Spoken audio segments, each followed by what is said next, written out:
Pérou News aujourd'hui, tout ce que vous devez savoir sur le Pérou. Pire, impossible, le Pérou a fait match nul 1-1 avec le Venezuela et reste dernier des éliminatoires 2026.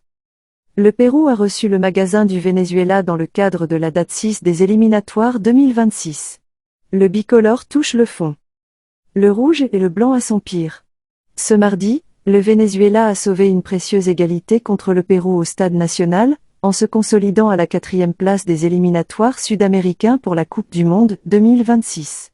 Pendant ce temps, l'équipe péruvienne est en queue de peloton. Un but de Jefferson Savarino à la 53e minute a égalisé le score marqué par Yoshimar Yotun à la 17e minute pour l'équipe nationale péruvienne. Vinotinto atteint ainsi 9 unités et reste dans la zone de qualification pour la Coupe du Monde. Le Pérou, pour sa part, a montré des moments de bon football en première mi-temps, mais en seconde il est retombé dans un lagon d'erreurs et un faible niveau qui a enterré ses aspirations à terminer l'année en sortant de la dernière place du classement, ce qui occupe avec seulement 2 unités en 6 jours.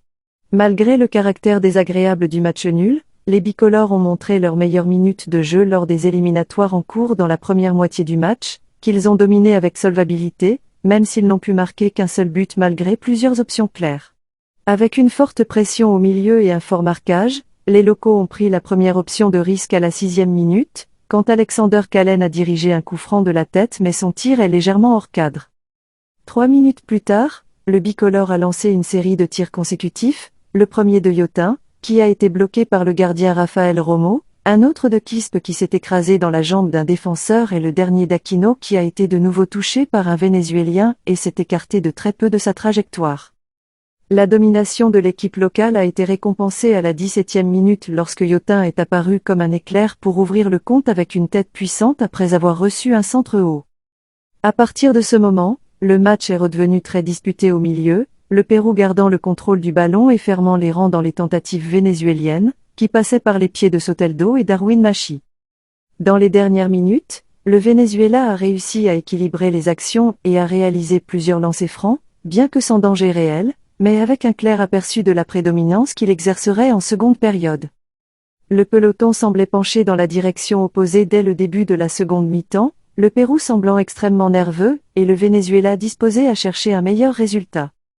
Cette attitude a permis à Savarino d'égaliser à la 53e minute, avec un tir bas et croisé après que l'ailier péruvien Marcos Lopez ait été dépassé sur la ligne de fond par Machi. Dans l'une des rares options claires pour les locaux, Lapadula a voulu surprendre avec un tir haut presque depuis le milieu du terrain, mais Romo a réussi à envoyer le ballon sur le cornet.